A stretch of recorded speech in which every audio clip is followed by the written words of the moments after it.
right. Bang, bang. We are back for another PGA show here. We are staying in the state of Georgia. So I'm going to briefly go over exactly what we're going to talk about before Price gets into the tournament. We're going to go over the model. What are the most important factors? We're going to go over our fades of the weeks, our value of the week, our lineup construction. We're going to have a little challenge, some type of wager that Dustin continues to lose. And then we're going to have a little open discussions of some of the plays of the week.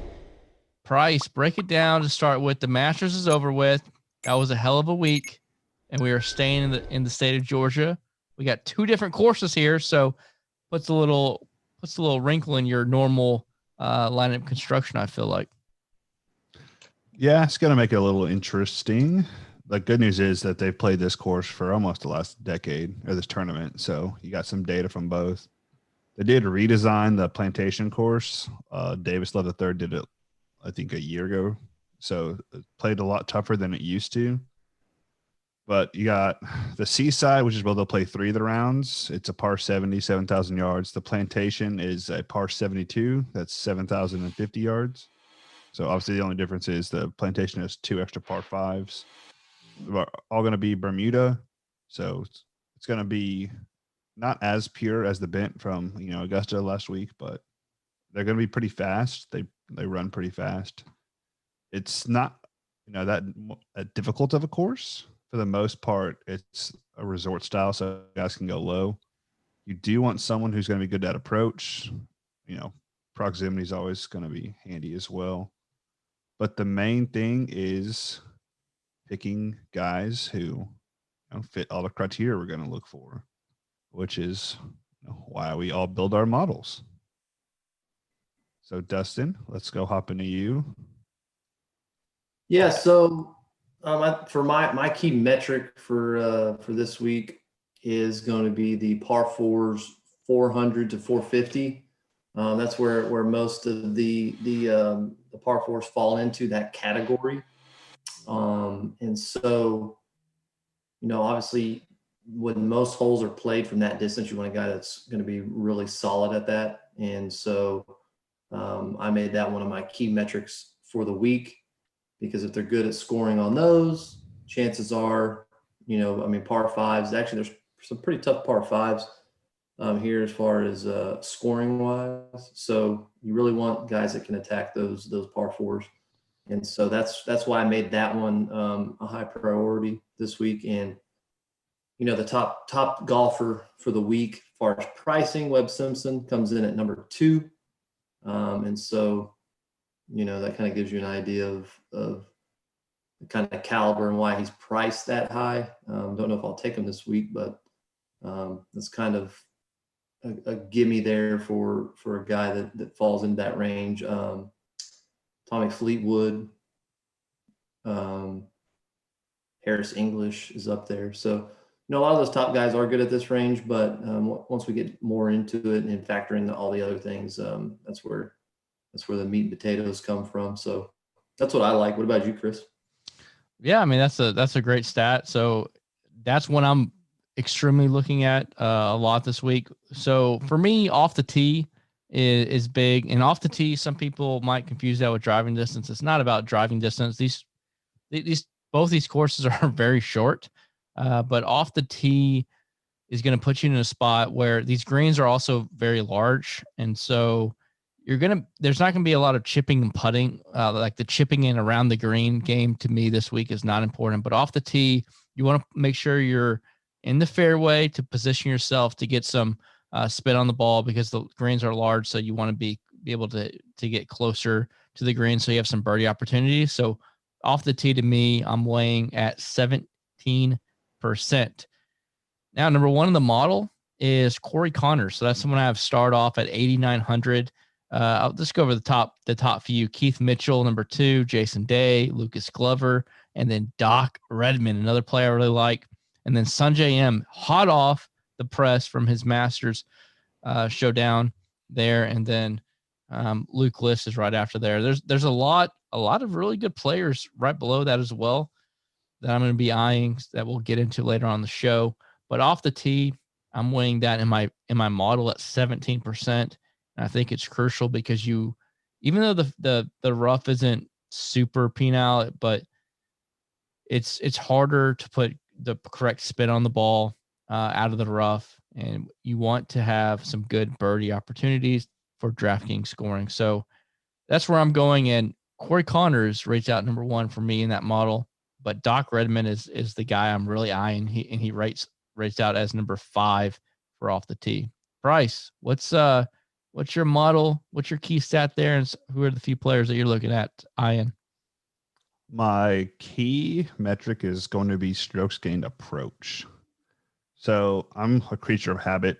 It is always weighted probably the highest of any metric every single week for me, because in order to be successful at a golf tournament, you're going to have good approach shots to give yourself a chance for birdies. So obviously I have a little bit different model ranking. Cooch Dog rates out first for me, and then Weber's. I mean, Weber should. He has back-to-back top 3s here the last 2 years. But then mine, I have Neiman 3rd, Doc 4th, and then Joel Dahman is 5th. But if you go just strictly off approach, it's Webb, Grillo, Stenson, Neiman, and then Gooch. So there's some interesting different levels on how you want to look at it, because obviously we're going to weigh the model, but we're also going to not just look at that and be like, oh, plug and play, Kevin Chappell, just because he rates high at approach, because there's other factors as well. So the interesting thing is going to be who to pick to fade this week, because you have a lot of guys who stayed around after the Masters, and you even have a couple guys who missed the cut who are playing in this, like Terrell Hatton. So it's kind of interesting when you look at the top end. So basically like 9K up, there's only a couple of guys who I'd even really want to play. And if you look at Harris English's tournament history here, he's god awful. Missed 3 of the last 4 cuts. And then you got Russell Henley, who's missed the last 2 cuts here. And then you don't have anyone else with any data at this course besides Neiman played 1 week or 1 year. He finished 65th, and then nothing up until Sungjae 2 years ago, and then Webb. So it's a lot of gray area for these guys who are the top end of the talent, but I don't really want to play very many of them. What about you, Dustin? Yeah, so my fade is, and he might be, might come back to bite me, but because he played really well last week, Dylan Fratelli got 5th in the Masters. He played some great golf, but doesn't rank great here for me on my model. Before the Masters, he missed the cut at the Houston Open. He had a good showing at the Zozo. Then he was terrible at the CJ Cup. And so I don't feel like he's a every week kind of guy.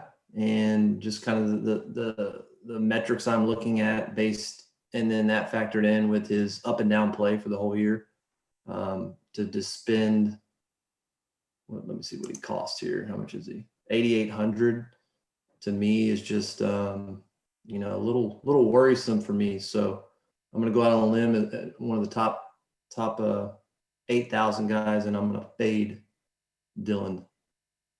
But could come back to buy me, but I don't think it will.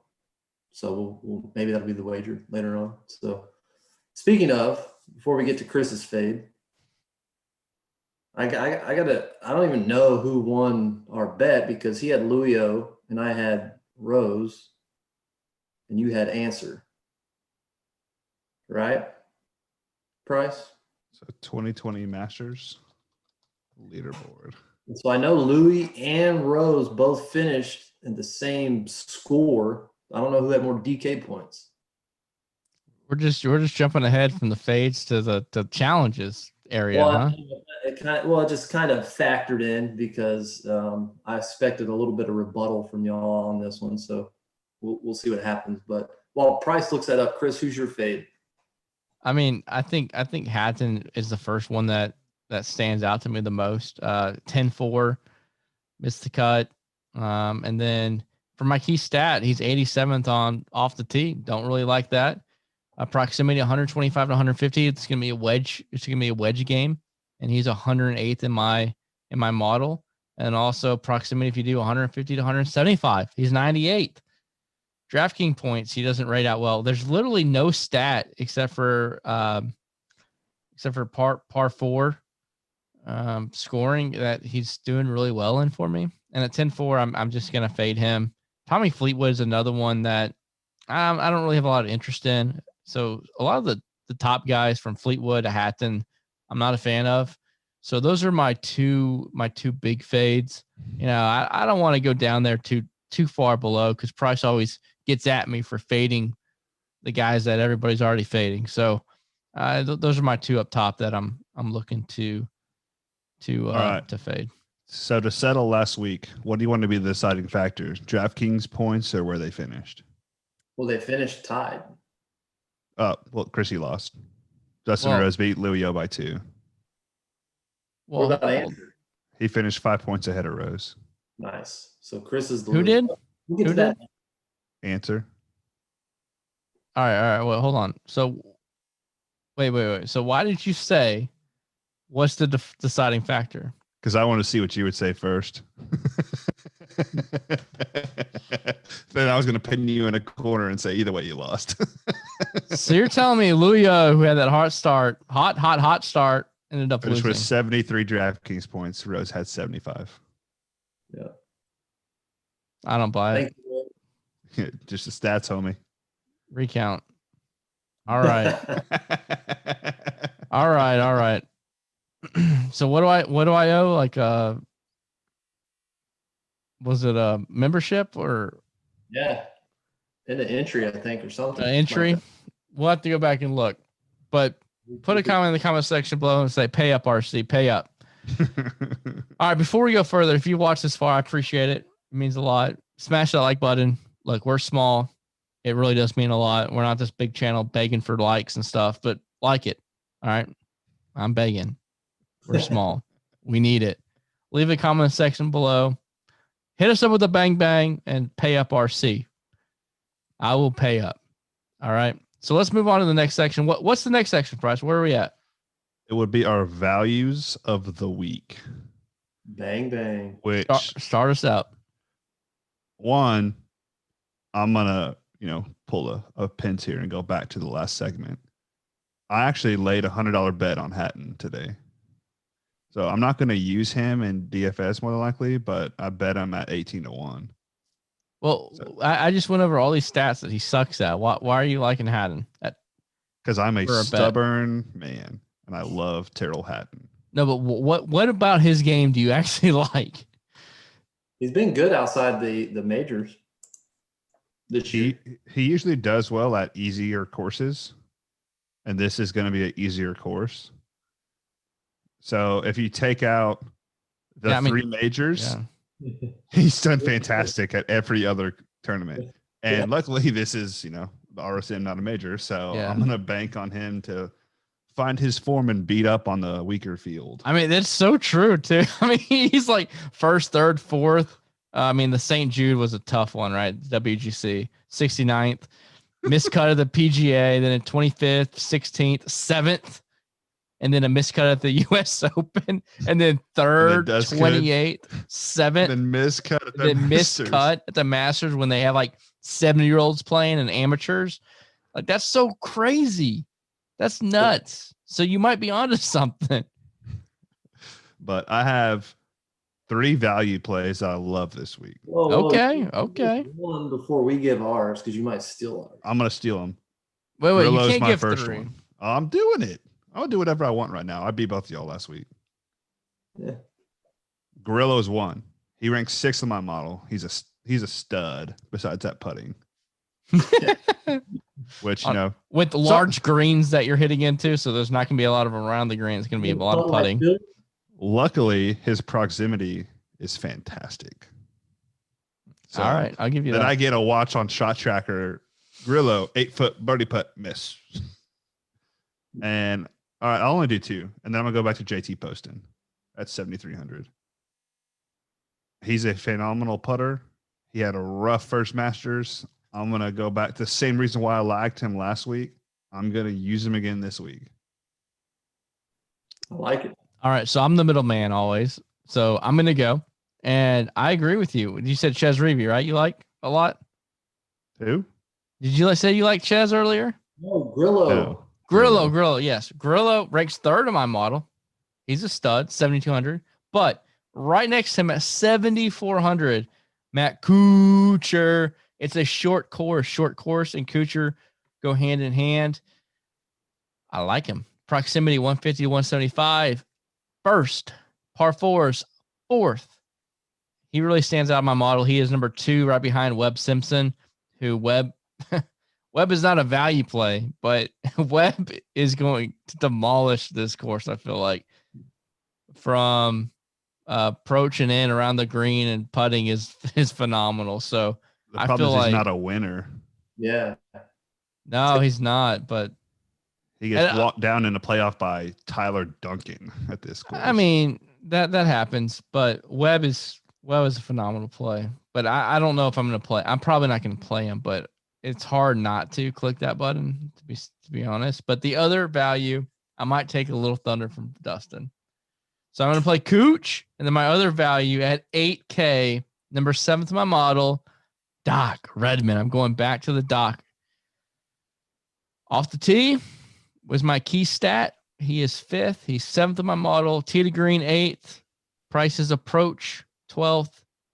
I'm a fan of Doc Redman. It's a weaker field, and I think he is grossly underpriced. I think him and Corey Connors are around the same golfers, in my opinion. I mean, I could be wrong there, but 8,900 is Corey Connors, and Doc comes in at 8K. I don't know. I just feel like he's mispriced in this field. Same with Kuchar. Like, I know he hasn't had the best year, but 7,400 for Cooch? He's been awful.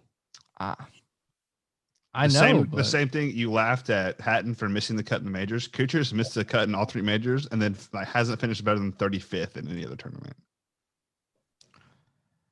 I know. You reap what you sow, and he's a mean person, and now he's going to play bad. No, I agree. At the end of the day, though, it is golf, and every week is different. But yeah, no, his metrics leading into the tournament are horrible, and that's one of the reasons why I was off Tiger. And Tiger did pretty good. His metrics were horrible going in the Masters, and he played well. 12.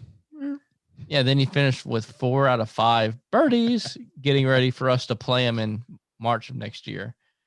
But Kuchar is more of, yes, he's not playing well, but his price is really cheap, and it's a short course. I think Kuchar is a good solid play to make the cut at 7,400. There's a lot of really good value, I feel like, this week. Dustin, fill in the gaps of the value plays. Dustin, can I try to guess your value play real quick? Sure.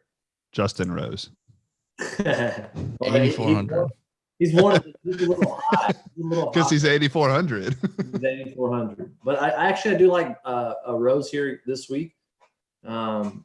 He ranks 12th in my model, and coming off a decent. I mean, he had some up and downs. Obviously, he came out firing, and then kind of was here or there.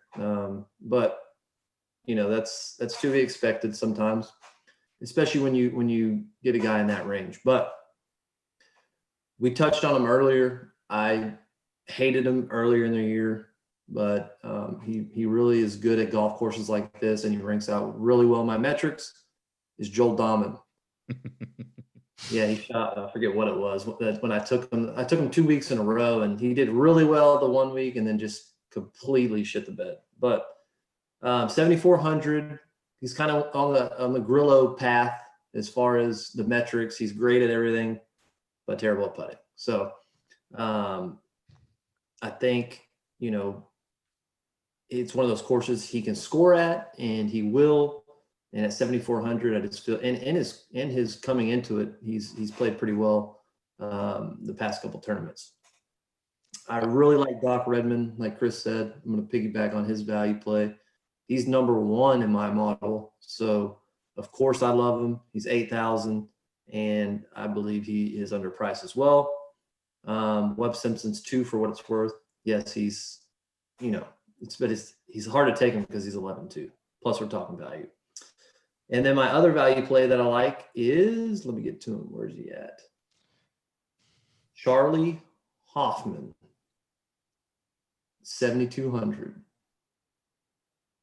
Ooh, hold on. Give me that weird low price. I'm trying to scroll down and find Charlie Hoffman. 7,200, man. Oh, he's 77th in mine. So yeah, so he obviously I mean, they're 7,200 for a reason, right? But you look at his last tournament, he finished 29th at the Houston Open. He ranks pretty well. He did have back-to-back missed cuts before that, and he played really, really well the 2 tournaments prior to that. So he's kind of one of those up and down kind of guys. And I just think that, he's had a week off. He's a little older. Come in and play well this week at a value price of 7,200. All right, we got to talk about one guy before we move off values. He's rated 6,700. Roy Sabatini, Price's guy Roy Sabatini, I'm pretty positive spit on Price's foot at one point in Dallas. He did. It's very. Can you confirm? I mean, this was 13 years ago. After he parked on the curb and hopped out. By the way, guys, this was 13 years ago. But yes, we still remember Sabatini. Price still hasn't washed those shoes. I have a very good memory, and I'm probably the most petty person in the world. So I will never forget that. But Sabatini last year just made us a ton of money. This year hasn't played as well, but he on proximity 125 to 150 is money. He's number 1 in my model, and par 4s he does really good, and that makes me kind of want to play him at 6,700. I think that's a great value play, personally. He withdrew from the Houston because of his neck. So I don't know if he's actually healthy. I mean, you played Brooks after he has a bum knee, had surgery, didn't he? I mean, you could just compare Brooks Koepka to Roy Sabatini. They're basically the same size. Yeah. They're about the same level. I'm not, but yes, they are comparable when you talk about the price. When Brooks is 9 something K and Sabatini 6,700, there's a comparable there. There's a better player that's 200 more that I'll get into later. I mean, you didn't use them for your value play of the week.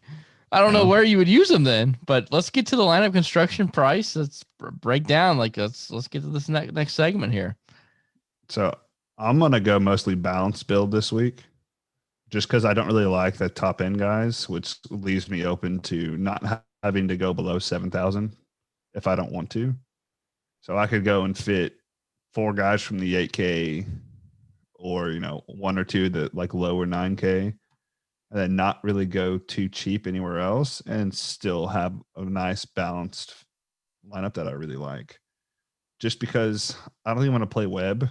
And if I'm going to fade Webb and I don't like any other top end guys, there's no point in not trying to build a balanced lineup. So is this just for GPPs or are you talking about cash as well? Are you GPPs Both. you're going to do the balances also?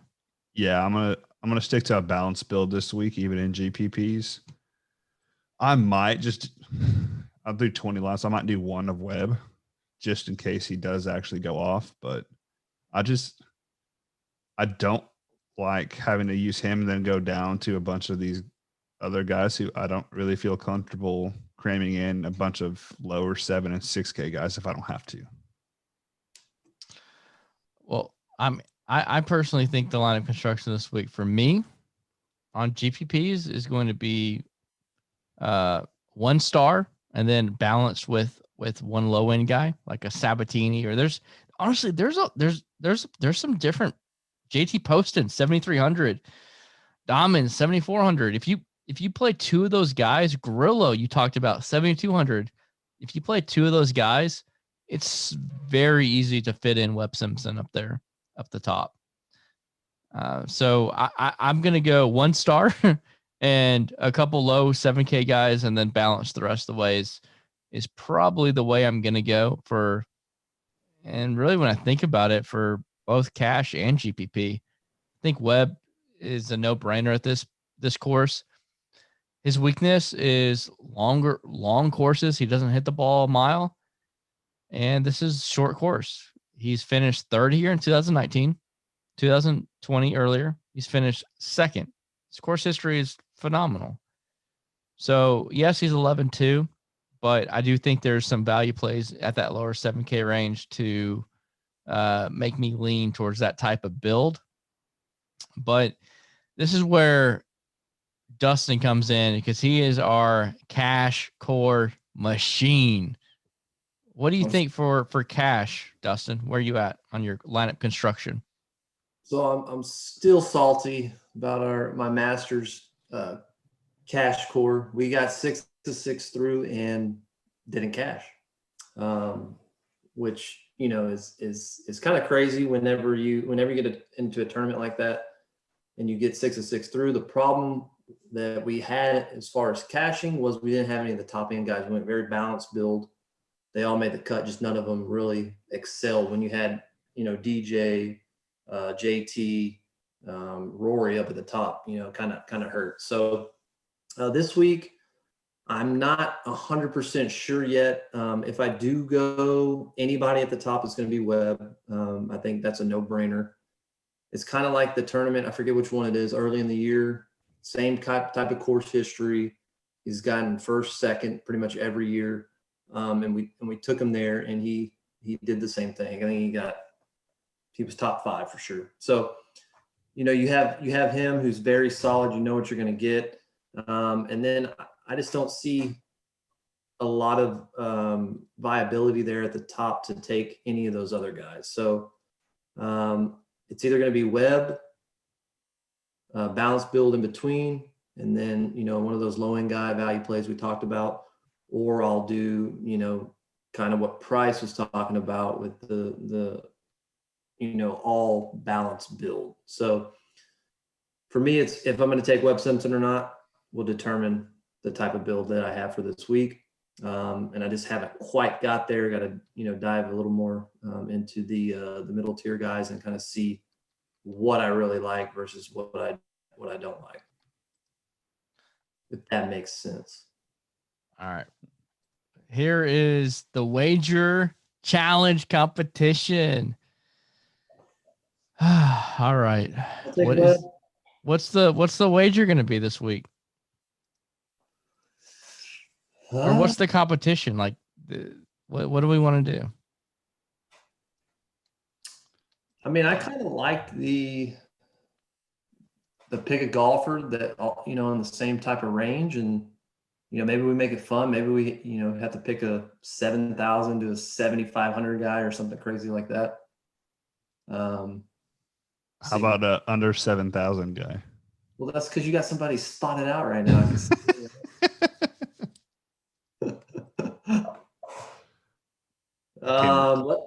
I came ready. Let's do. So we're not doing that one. Yeah, we're not doing that one. All right, so under 7,500. No. Let's do something a little bit. A little bit what?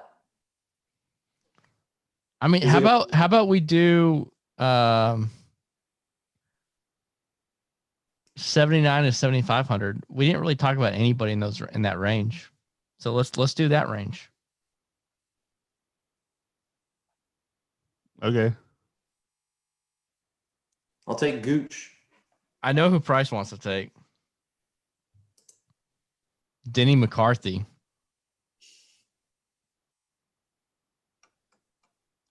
I'll take Ches.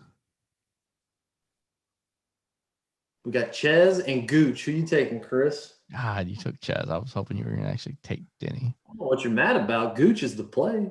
Dude's been on fire. Wait, what was 79 to 75? Uh-huh. I mean, of course, Dustin takes the most expensive golfer. I did that last week, Dustin. Didn't pan out. That's right. I didn't take the most expensive. I took the best. There's a difference. I hate Straka. Like that guy just misses cuts every time I pick him. Please take him. I know. Hell no. Not a no, but a hell no. He's done really good here. I think he's like back-to-back top 10s. All right, hold on. Let's look at this tournament history here. I'm gonna go back to my boy. I don't care. Sammy Burns. I was hoping you're taking Straka. He's got 2 missed cuts here. Yeah. Burns this is not a Burns course. Straka literally has the worst strokes gained in the field at this tournament. Yeah. It's like -23 or something. He's gonna go off. He's bound to go off. Why can't I just go up 100 and just let me take Doc? No. Okay, you can have Doc, and I'll just take Webb. I really want to take either Brennan Todd seems like a freaking stud here, or McCarthy. I mean, you literally picked the range, and now you're complaining about it. No, I'm not complaining. I just have 3 picks. I just want to pick all 3. But I'm going to go Sam Burns because he's my dude. All right. Even though that's a terrible play. I'm going to lose. 100% guaranteed. What's new, right? Yeah. Yeah. All right. We'll do a whoever wins, we can. What do you want to do? We can either give a membership, or if you're already a member, we'll put you in a contest, a single entry contest for either NFL or golf for the following week. We'll do it for the Thanksgiving slate for football. For Thanksgiving slate for football. Now, in the comment section below, let us know what challenges you want us to do in the future, and hopefully, if you say something that is within reason, we can make that happen. Or else we're probably just going to give away a lot of free stuff because nobody wants to do a chip challenge after seeing what Dustin went through. All right, let's move this along though. We're taking a lot of time here. All right. So just touch on one person you like that we didn't already talk about in each range, Dustin. Okie dokie. Let me go to my filter here. I mean, Soonjae M at the top, I think can be good. I mean, he played freaking awesome at the Masters. And just coming in great form. He ranks pretty well in my model too. So if I wasn't going to pick Webb, I would pick him. Going down, we'll go down to the 9s. I like Sebastian Munoz again. Another guy, great form coming in. He's 9K, 5th in my model. So really like him. What are we doing down to now? 8,000s. ZJ, Zach Johnson. I think great value there at 8K along with Doc. Obviously, I like Doc a little more, but I like Zach Johnson as well. And then 7,000, I know I touched on him, but Gooch. I like Gooch a lot this week. And somebody I didn't talk about.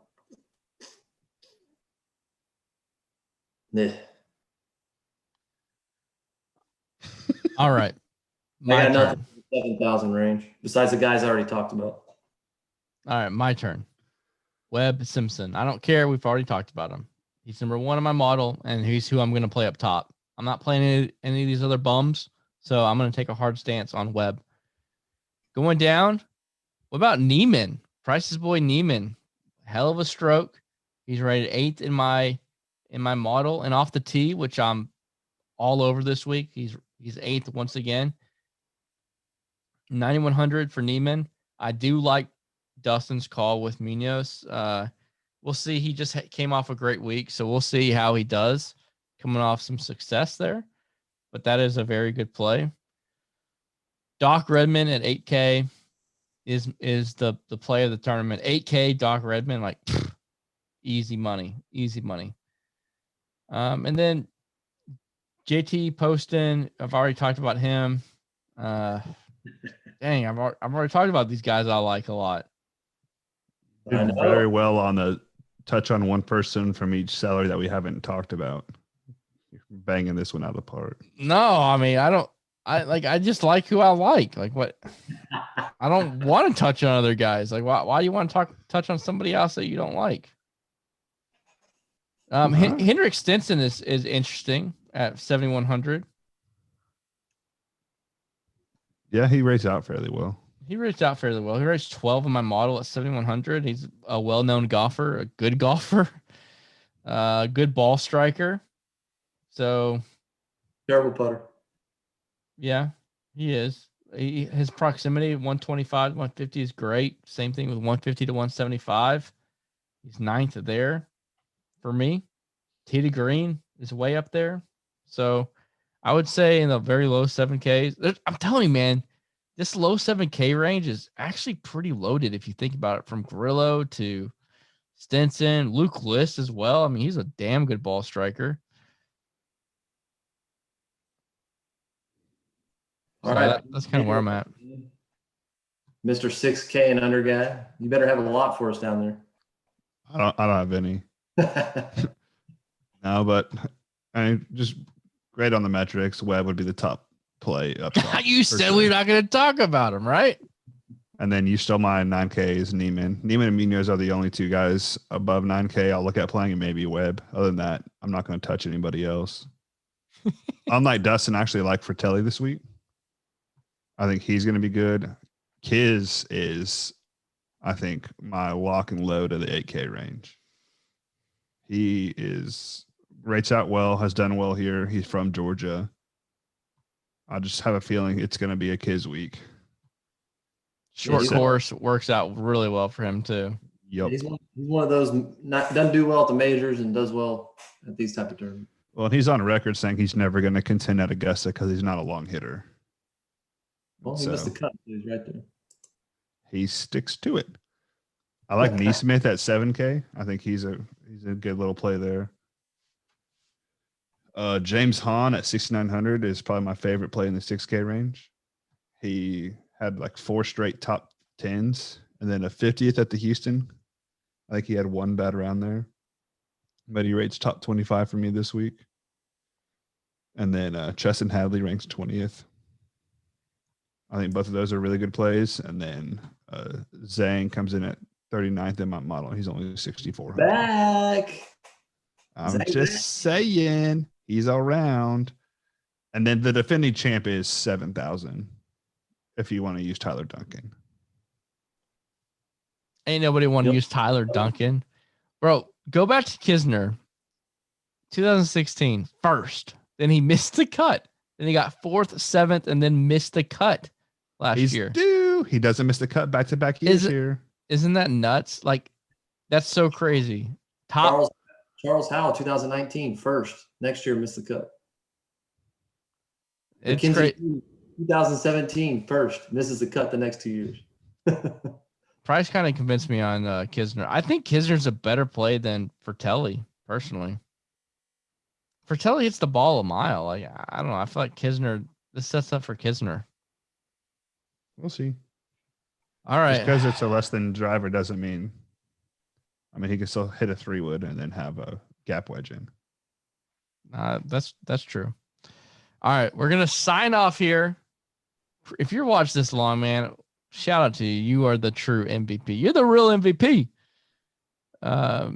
So be sure to follow us. If you've watched this far, you probably have the DFS Dads on both Facebook and Twitter. We're growing rapidly on Facebook.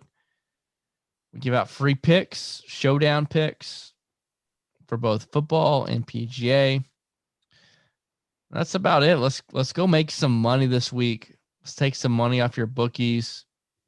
Price, we're gonna finish up with he hit a first round leader with Dustin Johnson. And I hate to put you on the spot here. You know that. Do you have any bets that's been released that you're liking? I know you said you liked Hatton earlier, but any other freebies to give out? Let me see. I bet Cam Davis at like 100 to 1 when it first opened yesterday. And then JT Poston is 90 to 1. Okay. All right. Lock and load. Let's make some money.